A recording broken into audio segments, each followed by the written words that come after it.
Mesdames, Messieurs, bonsoir.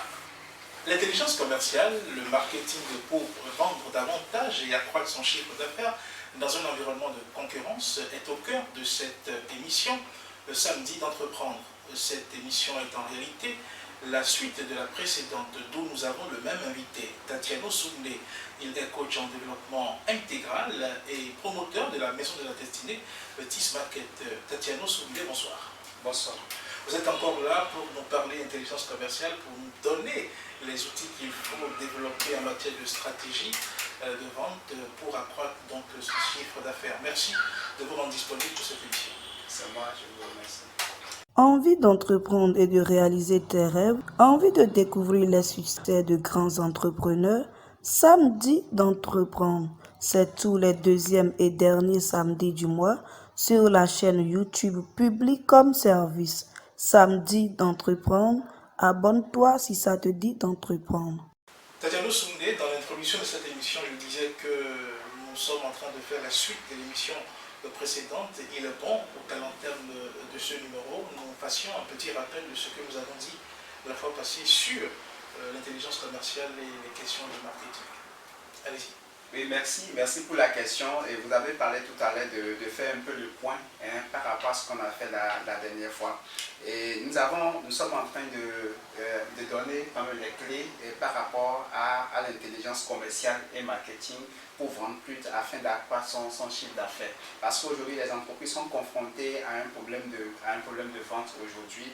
Et toute entreprise, peu importe son secteur d'activité, a besoin des clés pour pouvoir bien vendre. Parce que c'est quand vous vendez, vous faites entrer d'argent dans l'entreprise. Et nous avons échangé la dernière fois sur l'aspect et pourquoi la motivation de la vente, pourquoi je dois vendre. La motivation première de la vente ne doit pas être d'abord une motivation pécuniaire, ça doit être d'abord la recherche de la satisfaction optimale du client. La deuxième clé, c'était quoi? Offrir un produit ou service solution au client. Parce que quand vous êtes dans cet état d'esprit d'offrir un produit ou service solution au client, là, le client qui est dans le besoin viendra forcément prendre. Le client achète au fait la solution que vous lui présentez. Et aussi, la quatrième clé, nous avons parlé du prix. On ne fixe pas un prix d'un produit ou service au hasard. On fixe un prix en fonction des objectifs qu'on vise sur le marché. Est-ce que nous visons l'objectif de s'imposer sur le marché, bien l'objectif de suivre ou bien. Donc ça dépend de la politique en matière d'objectifs de l'entreprise avant de fixer le prix. Et le prix doit tenir compte aussi du prix de marché, du prix des concurrents et du pouvoir d'achat aussi des clients, des demandeurs de ce produit ou service-là sur le marché. Donc le prix est fonction de la résultante de plusieurs paramètres, de plusieurs facteurs en matière de la définition d'une politique de prix. Maintenant, la quatrième clé, nous avons parlé de la distribution. Comment rendre accessible quand même votre produit. Donc, il faudrait que le produit ou service que vous avez soit véritablement accessible aux demandeurs, soit véritablement accessible aux clients. Et nous avons aussi abordé la dernière fois comment faire aussi la communication intelligente. Donc, ce n'est pas parce qu'on a dit de faire la communication pour promouvoir son produit, pour rendre visible son produit, qu'il faut choisir toutes sortes de canaux de communication pour faire. Parce qu'aujourd'hui, les gens, par exemple, sont sur les réseaux sociaux, les gens aujourd'hui sont sur les net, tout ça. Donc, il faut, en fonction de votre marché visé, en fonction du site que d'ailleurs nous avons abordé tout à l'heure, il faut adopter une politique de communication personnalisée, adaptée à votre site pour que cette communication puisse être véritablement efficace afin que vous puissiez atteindre les objectifs visés et les objectifs qui sont derrière cette politique de communication. Très bien. Coach, vous avez rappelé les clés qui permettent de vendre davantage sur le marché, qui permettent de fixer les prix, tout ce qui est rapport au produit. Mais nous voici sur le marché. Une fois qu'on est sur le marché, c'est une autre réalité. Et parlons de ces réalités-là, nous allons parler de la vente. Quand on est sur le marché, quelles sont les différentes étapes qui concernent la vente?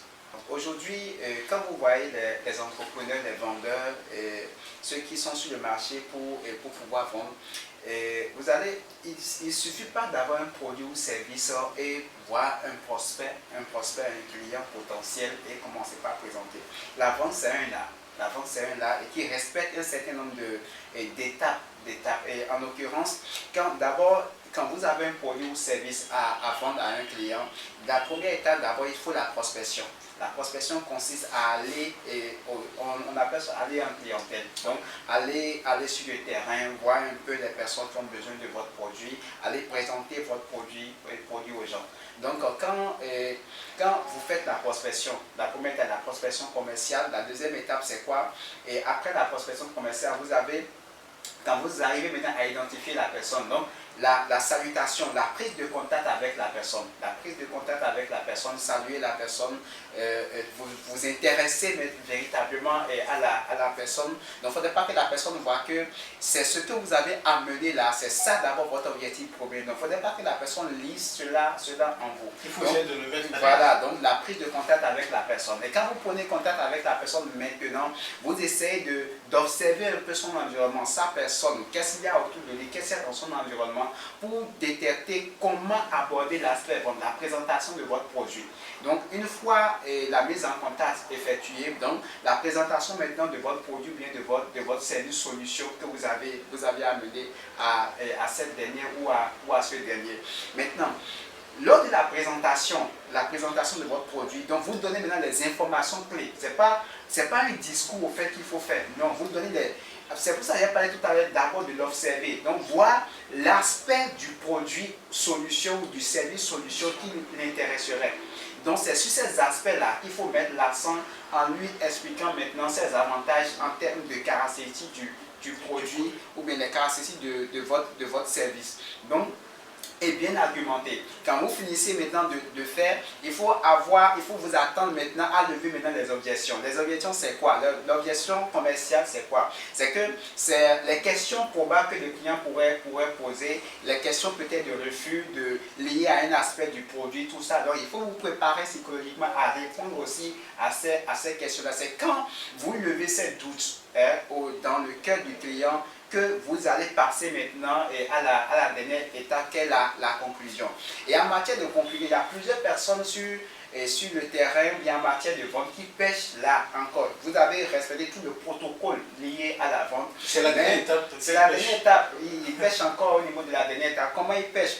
Et vous devez éviter de poser une question ouverte au client. C'est-à-dire quoi? Vous voulez acheter maintenant ou bien le produit vous intéresse. Quand vous posez une question fermée au client, dont la réponse et débouche sur le oui ou le non. Si le client dit oui, là c'est bon, ça passe. Maintenant, si le client dit non, c'est difficile de convaincre encore à nouveau le client pour acheter le produit. Donc, intelligemment, vous devez savoir de façon intelligente comment conclure votre vente. Donc, en évitant les questions fermées qui donneraient une réponse et dont la réponse serait le oui ou bien le nom du client. Donc, voilà comment le protocole, les différentes étapes de la vente. Et une fois le client a acheté ou non, je dis bien, une fois le client a acheté ou non le produit, vous devez, la dernière étape, beaucoup pensent que c'est la conclusion, une fois l'achat effectué, c'est fini. Non, vous devez maintenant demander au client d'avoir au moins 1, 2, 3 contacts. 1, 2, 3 contacts chez le client en termes de recommandation. S'il n'achetait pas, peut-être le jour-là, il n'a pas la possibilité de le faire. Mais vous devez avoir l'esprit de vous recommander à d'autres personnes. Ou bien s'il achète aussi, de vous recommander aussi à d'autres personnes. Il faut toujours finir par la recommandation parce que d'un seul client, vous pouvez aussi avoir un nombre de clients, vraiment un portefeuille de clients important dans votre portefeuille client. Donc voilà un peu les étapes ou processus de la vente. Et il faut éviter de poser les questions fermées, les questions qui amènent le client à répondre par oui ou par non, au risque de se retrouver devant un non qui vous renvoie tout de suite. Mais quand le client n'est pas obligé de répondre par oui ou par non, il y a des réponses intermédiaires. Comment est-ce qu'il faut gérer ça? Oui. Genre une réponse, bon, pour l'instant, je ne suis pas intéressé par votre produit. Oui, le client, c'est ça ce qu'on appelle au fait des objections commerciales. Les objections commerciales vous amènent il y a plusieurs types d'objections en fonction de la réponse que le client donne. Quand il dit le prix du produit est cher, d'abord, il faut toujours donner raison au client. Quand vous dites au client que non, il n'a pas raison, il vous prouvera qu'il a raison. Donc, il faut dire oui, en effet. En effet, par exemple, en effet, ça veut dire quoi? D'abord, vous l'apaisez, vous lui donnez d'abord raison.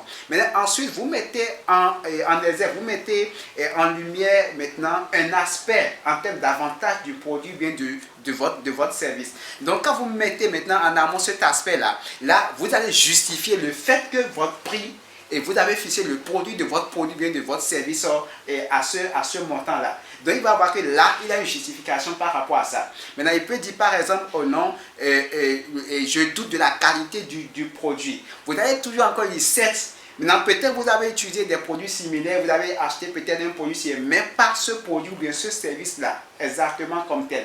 Donc, c'est en fonction des doutes ou bien des questions, des réponses que les clients donnent, c'est en fonction de ça, en fait, que en tant que vendeur, en tant que chef d'entreprise, vous devez apporter maintenant des réponses appropriées pour essayer de... L'objectif, c'est de lever ces doutes afin de conclure maintenant votre vente.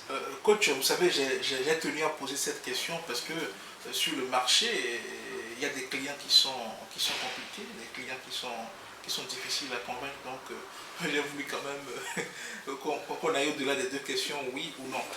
Comme on le dit, le produit, je l'ai, je veux le vendre. Mais comment est-ce qu'il faut identifier son marché? Comment est-ce qu'il faut faire le choix de son marché?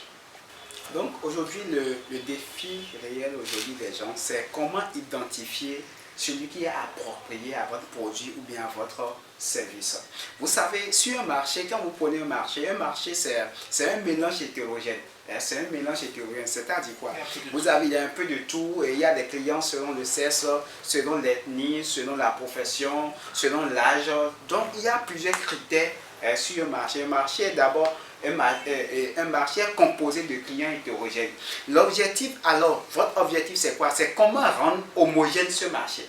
Rendre homogène ce marché, ça voudra dire quoi? Ça voudra dire que comment maintenant faire un ciblage, une segmentation maintenant de votre marché pour pouvoir adopter une politique commerciale efficace en face de votre cible. En face de votre cible. Donc, il va falloir alors, donc les critères, il y a des critères, donc à vous de définir en fonction de l'objectif que vous visez, en fonction de votre produit, en fonction de votre service maintenant, à qui est destiné, à qui je peux vendre. À qui je peux vendre, parce qu'on ne peut pas vendre à tout. Si vous perdez votre temps pour élaborer une politique commerciale sur un marché hétérogène, là ce sera difficile de vendre. Je rappelle que le marché n'est pas forcément un espace physique, bien un endroit physique. Non, il y a trois types. Un marché d'abord, quand il y a produit, acheteur et vendeur, il y a déjà marché. Il y a déjà marché. Nous avons trois types de marché. Le marché physique, le marché virtuel, le méta-marché. Le méta-marché. Donc, voilà les trois types de marché qui existent. Maintenant, identifier ses cibles, segmenter son marché. Ça vous revient à faire quoi? Ça vous revient à définir d'abord des critères de segmentation du marché.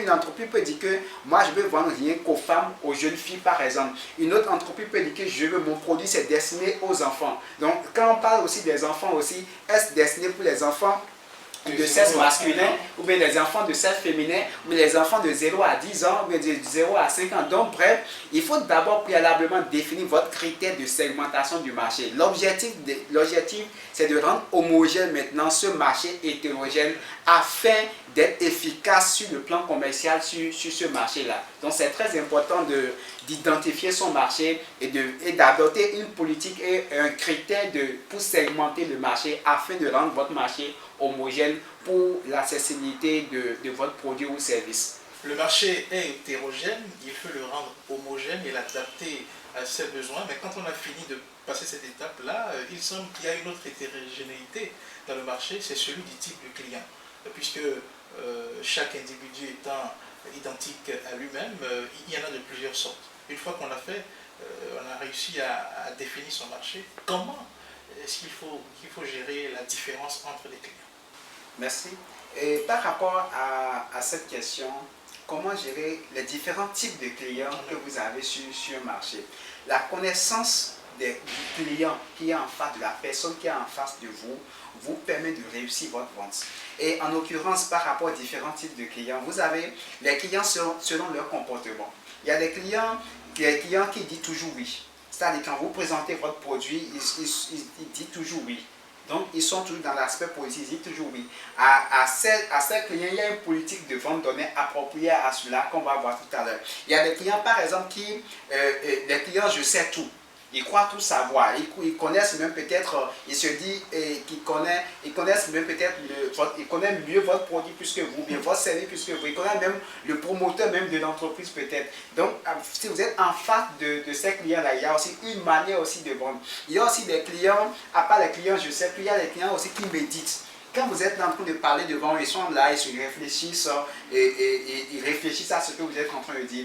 En face de ces clients-là, il y a aussi une manière aussi de les vendre. Donc là, c'est le client pas selon le comportement. Il y a le client selon l'origine. Par exemple, dans certains pays en Afrique, dans certains pays, ou la plupart de certains pays, vous allez voir, il y a les nordistes, les clients du septentrion par exemple. Ils ont une manière de réagir, une manière de se comporter. Donc, en face de ces clients aussi, il y a aussi une politique de vente appropriée, personnalisée à ces clients-là. Il y a aussi, par exemple, les clients, les sudistes aussi, et aussi ils ont un état d'esprit aussi différent. Il y a aussi les expatriés. Donc, les clients selon l'ethnie, c'est-à-dire si c'est du nord, si c'est du sud, si c'est un expatrié, tout ça. Il y a aussi les clients selon la profession du client. Selon la profession du client. La manière de réagir d'un banquier, d'un comptable, d'un ingénieur est différente de la manière de réagir d'un paysan, d'un artisan, par exemple. Ou bien, il y a aussi la profession, par exemple, vous prenez aussi un instituteur ou bien un professeur du secondaire, par exemple. Donc, tous ces clients-là, vous devez connaître ces différents types de clients qui sont en face de vous afin d'adopter une politique commerciale appropriée à chaque type de client. Une fois que j'ai réussi à faire ce que j'appelle cet inventaire-là, une fois que j'ai réussi à faire cette catégorisation de ma clientèle, comment je fais pour maîtriser, comment je fais pour prendre le contrôle de la clientèle? Donc, quand vous voyez par exemple comment la maîtrise de la clientèle, d'abord, Primo, vous avez réussi à identifier la nature du client qui est en face de vous. Donc, j'ai dit tout à l'heure, le client selon le comportement, le client selon l'origine ethnique, le client selon la profession. Quand je prends la première catégorie de clients selon le comportement, là, nous avons trois types de clients. Le client qui dit oui. Le client qui dit oui, vous êtes en face d'un client qui dit oui. Quand vous présentez votre produit ou service à ce client-là, il hausse souvent la tête. C'est comme s'il est d'accord avec vous, Mais ne tombez pas dans un piège en tant que vendeur. Quand vous êtes en face d'un client du genre, rapidement, il faut lui dire que monsieur ou madame, pourquoi vous ne voulez pas acheter mon produit aujourd'hui? Là, cette question, il n'est pas préparé au fait à cette question. Parce que initialement, il attendait simplement que vous finissiez votre présentation et que vous partiez. Et que vous finissez votre présentation et que ok, c'est bon, c'est pour tout ça. Donc, maintenant, quand vous posez cette question automatiquement, pourquoi vous ne voulez pas acheter? Là, je parle déjà de la stratégie en face à adopter en face d'un client du genre. Donc, pourquoi vous ne voulez pas acheter mon produit ou service aujourd'hui? Donc, cette question, il est pris au dépourvu et c'est une question piège à laquelle il n'est pas préparé. Donc là, vous avez la chance de vendre maintenant votre produit là. Il vous dira maintenant la réelle motivation, la réelle raison pour laquelle il ne voulait pas acheter. Là, quand vous savez la raison, vous pouvez savoir maintenant comment faire maintenant pour vendre votre produit. Il y a aussi le client qui médite. Vous êtes en face d'un client qui médite. C'est le genre de client intelligent, c'est un client intelligent. Quand vous faites la démonstration de votre produit, vous démontrez votre produit, vous donnez les caractéristiques de votre produit, il est là. Et quand vous n'êtes pas professionnel dans l'aspect vente, vous aurez tendance à vous énerver. Parce que imaginez, vous parlez à quelqu'un qui ne s'intéresse pas à vous, qui regarde peut-être ailleurs, bien qui fait autre chose. Non. Il est en train de vous jauger, il est en train de réfléchir sur chaque aspect de votre produit. Donc, en face d'un tel client, il faut être vraiment direct et le traiter de façon égale. Donc, qu'est-ce qu'il faut faire? Il faut faire la vente douce. La vente douce, dire réellement les caractéristiques de votre produit. Parler par exemple de vous, parler par exemple de votre famille. Donc, c'est-à-dire enclencher un débat entre vous et lui. Donc, ça vous permettra d'avoir une chance de vendre à ce type de client-là. Il y a aussi le client, je sais tout. En face de ce client, par exemple, qu'est-ce qu'il faut faire? Il faut le laisser démontrer lui-même le produit. Peut-être il y a une, deux personnes qui sont là, par exemple. Donc, il faut le laisser lui-même expliquer, puisqu'il a l'aide de tout savoir sur votre produit ou service. Donc, en face de ce client, en tant que vendeur, il faut le laisser expliquer le produit, laisser démontrer le produit, le laisser expliquer les avantages du produit, les caractéristiques du produit. Et vous l'attendez à un point. Voici où vous allez l'attendre. Quand il va finir maintenant de démontrer le produit, parce qu'il dit qu'il sait, il croit tout savoir sur le produit, simplement vous lui dites maintenant, puisque vous connaissez tout maintenant les avantages de ce produit, combien des emplois voulez-vous prendre?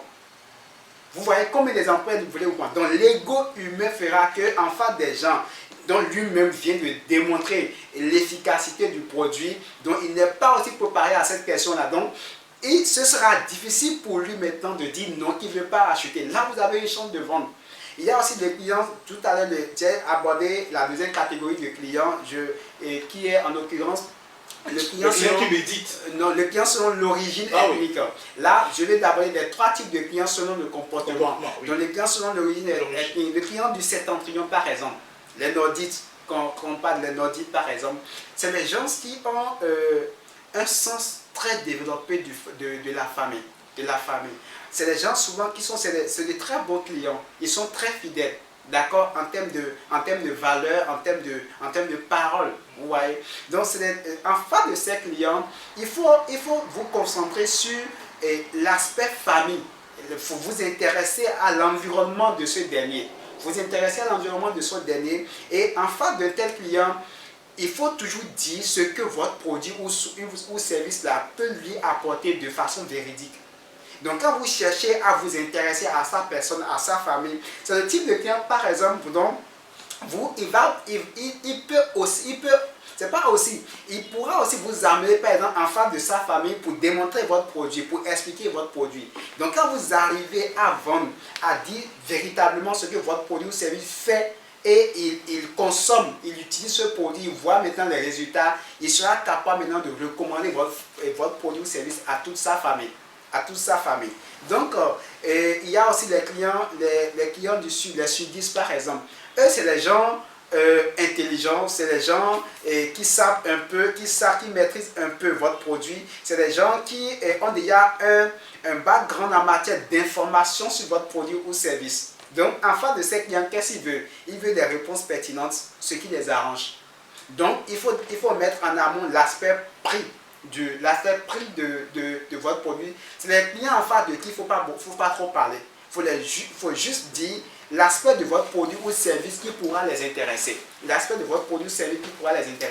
Donc, quand vous mettez en lumière l'aspect du produit, ce qui les intéresse, notamment aussi par l'aspect prix, qui voit que ça les arrange, ils vont acheter. Donc, en face de ces clients, la stratégie qu'il faut adopter, éviter de beaucoup parler. Il faut être simple, il faut être direct, mettre en lumière au premier plan les avantages de votre produit ou bien de votre service. Il y a par exemple des clients, les expatriés.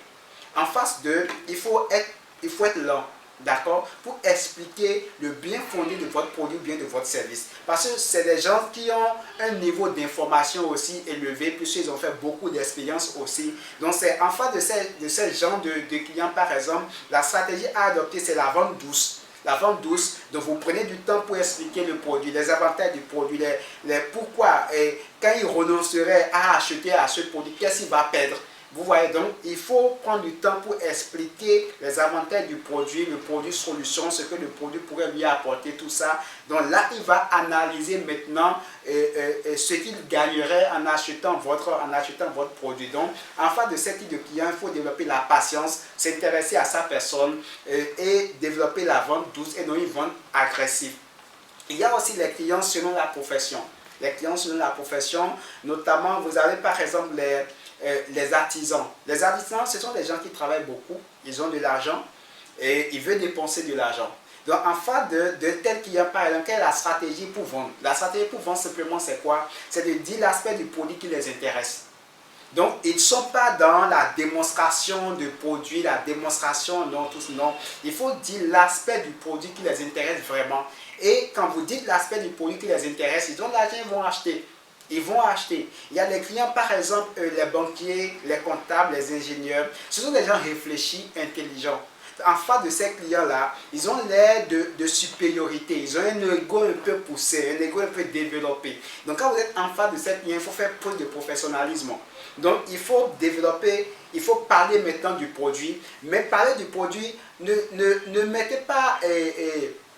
ne mettez pas en avant que votre produit est la seule solution. Sinon, ils vous diront tout de suite que sur le marché, ils ont choisi déjà, ils connaissent le produit, ils ont choisi déjà un produit similaire, ils ont déjà acheté un produit similaire. Donc, en face d'un tel client, il faut avoir une stratégie intelligente et pour pouvoir démontrer maintenant les caractéristiques, les points de votre produit qui pourraient les intéresser.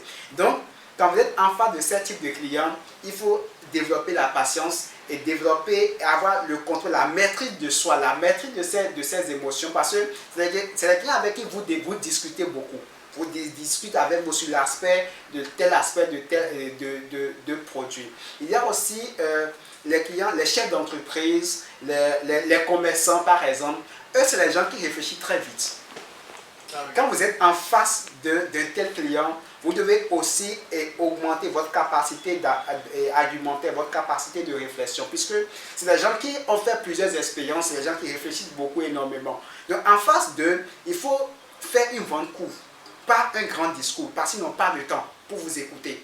Donc, il faut dire les points du produit, les points de votre service qui pourraient les intéresser, qui pourraient les apporter une solution. Parce que c'est les gens qui réfléchissent, si je fais sortir de l'argent, qu'est-ce que je gagne en retour? Qu'est-ce que votre produit m'apporte en termes de solution par rapport à mes besoins? Donc en face de ces clients-là, il faut être vraiment succinct, il faut faire une démonstration courte et ça...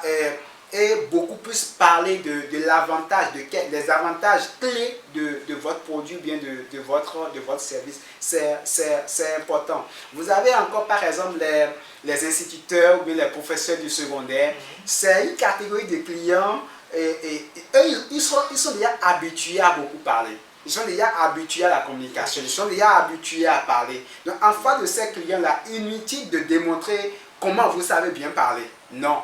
Il faut d'abord, comme stratégie, vous intéresser à leur personne. Vous intéresser à leur personne, vous intéresser à leur profession. Donc, et avoir la patience. La patience, pourquoi? Parce que lors de la discussion, ils peuvent parler par exemple de l'expérience d'un élève qu'ils ont eu avec un élève, par exemple, un élève brillant en classe, et vous intéresser à leur profession, par exemple. Donc, c'est les clients, il faut donner de la valeur à leur profession, les faire sentir importants, voilà la stratégie qu'il faut utiliser en face de ce type de clients, les faire sentir vraiment importants. Donc quand vous augmentez leur estime, leur image de soi, il y a un ego naturel qui vient, et là vous avez la chance de vendre. Là ils verront que, ah oui, ma profession est importante, donc vous, la perception que vous avez de moi, que vous avez de lui, maintenant qu'il voit que la perception que vous avez de lui, vous avez une bonne perception de lui, là, ça l'encourage, et ça le motive davantage à acheter votre produit ou bien votre service. Il y a aussi un type de client que je voudrais aborder, les paysans. Ah oui. Les paysans, par exemple, ce sont des clients directs. Les clients directs, c'est les clients, quand vous décevez une personne, c'est fini, vous ne pouvez plus vendre. Donc, en face de ces clients, apportez vraiment des produits solutions. Et ils étudient beaucoup plus l'aspect prix de votre produit. Donc, il ne faudrait pas que vous leur présentez un produit trop cher. Justement, nous sommes pratiquement à la fin de cette émission. Sur la question, qu'est-ce que vous avez à dire en guise de conclusion?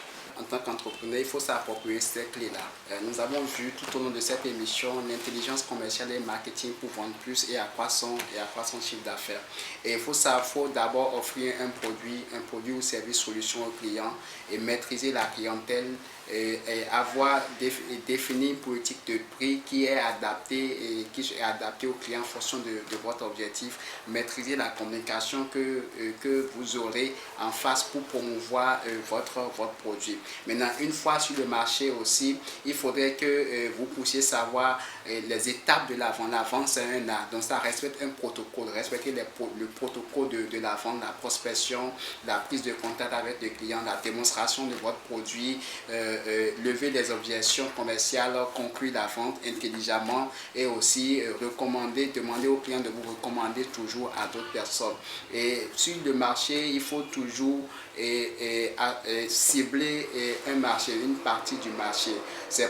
On ne peut pas vendre à tout le monde, parce que si vous vendez, vous avez comme politique de vendre à tout le monde, vous allez amoindrir votre effort marketing. Vous n'allez pas voir l'efficacité de votre effort marketing. Donc, un marché, c'est un mélange hétérogène. Donc, il faut rendre homogène maintenant le marché en fonction de votre produit, en fonction de votre objectif, en fonction de votre cible.